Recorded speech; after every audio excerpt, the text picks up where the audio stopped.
Subscribe, and comment awake before the lights go out, because once you see what was under that house, you won't sleep tonight. Blue strobes ricocheted off rain-slicked pavement as two cruisers box a gray sedan at the end of Alder Street. The driver, a 32-year-old software contractor named Marcus Hale, stared straight ahead, hands fixed on a wheel, as if waiting for a cue. He'd run 3 stop signs. He hadn't blinked once on the dash cam. When officers ordered him out, he surrendered in silence, eyes glassy, wearing pajama pants and no shoes. 7 minutes earlier, a neighbor had dialed 911 from the duplex Marcus rented on Cedar Row. She said she heard a man whispering, "Don't move, don't move," followed by a scraping sound, then the front door opening and closing twice. No shouting, no struggle, just that whisper and the scrape, like a chair dragged across bone-dry floorboards. Detective Lena Price arrived to find the front room colder than the street. Windows cracked open despite the rain. Inside, nothing looked ransacked.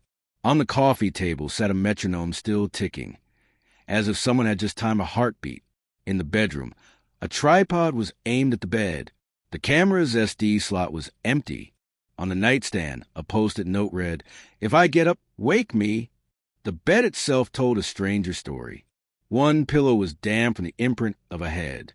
The other, untouched, held a single strand of long blonde hair. Marcus lived alone. In the kitchen, forensic tech Jonah Ruiz dusted a chair whose legs had left thin gouges in linoleum, like it had been dragged to face the hallway. On the fridge, a neat grid of check marks marked nights watched, 31 red boxes in a row. At the bottom, sleep better equals see everything. There were no family photos, no magnets from vacations, just a tape receipt from a local medical supply store listing masking tape, surgical gloves, nitro sheets, and a line item circled twice. Infrared baby monitor. Lena interviewed the neighbor, Ava Collins, who swore the whisper came in pairs, like two people speaking through one mouth. "It sounded practiced," she said, like someone rehearsing in the mirror. Ava hesitated, then added she'd often noticed a blue glow under Marcus's curtains after midnight. "Not TV," she said. "Too steady, like surveillance." At the station, Marcus seemed awake but absent. When shown his own mugshot, he frowned like he'd been introduced to a stranger at a wedding. Asked where he was going when he fled, he tapped the table twice, perfectly in time with the unseen metronome still ticking in Lena's head. "Down," he whispered. "I always go down." Lena returned to Cedar Row. She found faint scrape marks along the hallway baseboards. 2 parallel lines had stopped at a narrow door beneath the stairs, hidden behind a coat rack, and painted the same color as the wall. The knob was wrapped with fresh tape to muffle metal-on-metal clicks.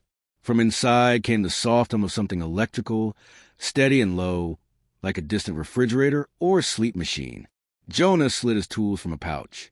"No joy on the upstairs," he said. "No blood, no prints that aren't his. But there's one thing, heat signatures on the floor, leading right here. Someone recent." Lena pressed her ear to the wood. The hum deepened, almost a purr. She smelled cold concrete, dust, and something sterile. She thought of the metronome, the camera with no card, the note, "If I get up, wake me."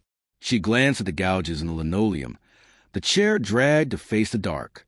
She pictured a man watching himself sleep, like a guard, at a lonely post. She nodded to Jonah. He picked the lock. The latch clicked, the door sighed, and a bar of blue light carved through the dim hallway. What they saw when they pulled it open changed everything. The door opened into a corridor, so narrow Lena had to turn sideways to descend. The air was heavy, metallic, too still for a basement. Jonah went first, flashlight trembling slightly in his gloved hand. The walls were lined with foam panels and black cables that trailed like veins into the dark. At the bottom sat a folding chair facing a wall of monitors, each one showing the same bed upstairs from a different angle. The time stamp read 2:14 a.m., the feed frozen mid-frame. On screen, Marcus lay asleep, mouth slightly open, while another figure, a perfect copy of him, stood beside the bed, watching. Lena's pulse skipped. "Playback?" she asked. Jonah shook his head. "No, these aren't recordings. The feed's live. They both looked toward the stairs. Upstairs, no sound. No movement. Beside the monitors was a second bed, identical to the one upstairs. Same blue sheets, same lamp, same frame print of the forest at dusk. But this bed held only an indentation, as if someone invisible had just risen. On the desk lay dozens of flash drives labeled with dates and times. Each one spanned roughly 8 hours. Every night for the last month. Next to them was a worn notebook filled with sketches.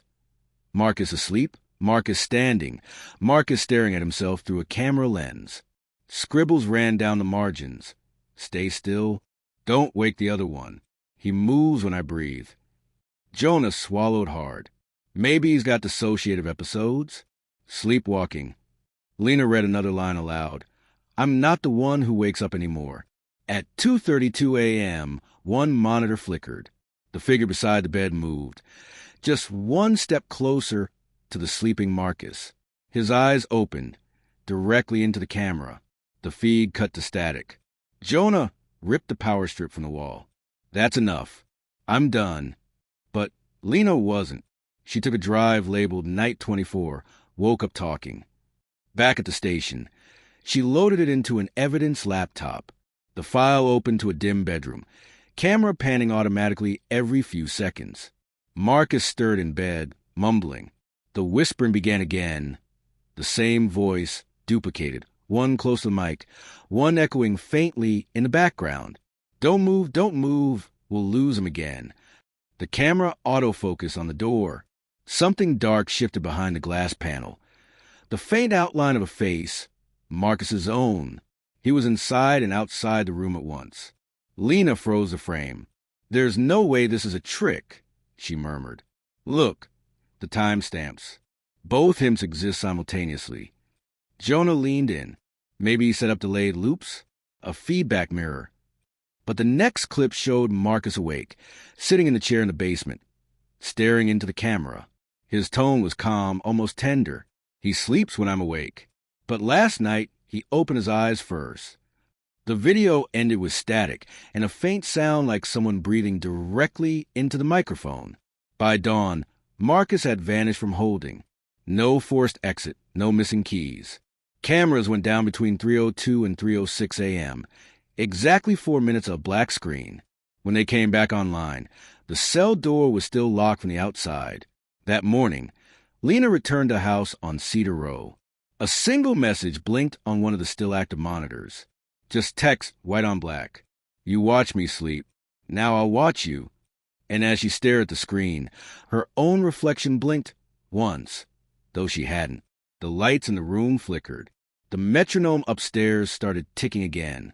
Then, through the basement speakers, came Marcus's voice, flat, steady, and impossibly close. Detective Price, it's your turn. The monitor beside her lit up with a new feed. Her apartment bedroom, Live. She hadn't been home in 24 hours. The sight of her own bedroom, on the screen, drained the blood from Lena's face. The feed was steady, real-time. She recognized the curtains, the crooked lamp she'd meant to fix, even a coffee mug she'd left half full that morning. But there was something else, a faint outline lying beneath her covers. Someone was in her bed. Jonah staggered back. That's your place, right? Jesus, he's there. Lena silenced him with a look and stepped closer. The person beneath the blanket didn't move, didn't breathe. The timestamp flickered 3:14 a.m., the same time every clip from Marcus's drives ended. She called dispatch. Unit 3 requesting immediate response to 224 West Allen, possible suspect on premises. Her voice barely held. As the call went through, the monitors rippled, one by one switching to identical live feeds of her apartment, each from a new angle that shouldn't exist. The hallway, the kitchen, the bathroom mirror. Someone had placed cameras everywhere. Then a new message appeared across all screens. I didn't leave. I'm just awake. Jonah backed toward the stairs. We should go. Now. Lena's flashlight swept the basement one last time. On the far wall, something she hadn't noticed before, dozens of Polaroids pinned in perfect alignment. Each photo captured Marcus in bed, but his face was blurred by motion, while the background grew sharper with every night. The final photo showed not him, but her, standing in his hallway, half turned toward the camera, eyes closed. She couldn't remember ever being there. Police arrived at her apartment 15 minutes later. The place was empty. The bed was made untouched, but behind the curtain rod, they found a pinhole camera transmitting to an encrypted IP traceback to Marcus's work server. IT forensics cracked it open. The system had been active for years, remotely linking hundreds of cameras across the city, each feed labeled by name, each file marked asleep. That night, Lena drove alone through rain-slicked streets, replaying every second of the basement footage in her head. She stopped at a red light, checked her mirror, and froze. A figure sat in her back seat, motionless, barely visible in the glow of the dashboard. She turned slowly. The seat was empty, but on the glass, faint and fogged, someone had written 2 words with their finger. "Stay awake." Her phone buzzed, an unknown number. She answered. Static filled the line. Then, softly, "Detective Price, you dreamed too loud." The call ended. That night, she didn't sleep. She tore apart every corner of her apartment, unplugged every device, even ripped the smoke detector from the ceiling. No cameras, no bugs. Yet, at exactly 3:14 a.m., the faint tick of metronome echoed through the air vents. She followed the sound to her bedroom.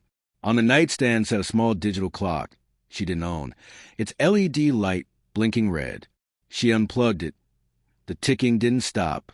She opened the drawer beneath it. Inside was a flash drive labeled simply, "Night 32 awake." The file opened on its own. The video showed her sleeping, perfectly still. The angle matched the same one from the basement. Then, her eyes opened in the video, not the real her, but the version on screen.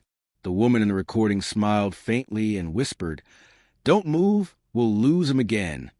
The screen went black. Weeks later, the case of Marcus Hale was quietly closed. Psychotic break, unresolved disappearance. Detective Lena Price was transferred to medical leave for exhaustion. But the officers who boxed up her apartment swore they saw something strange before leaving.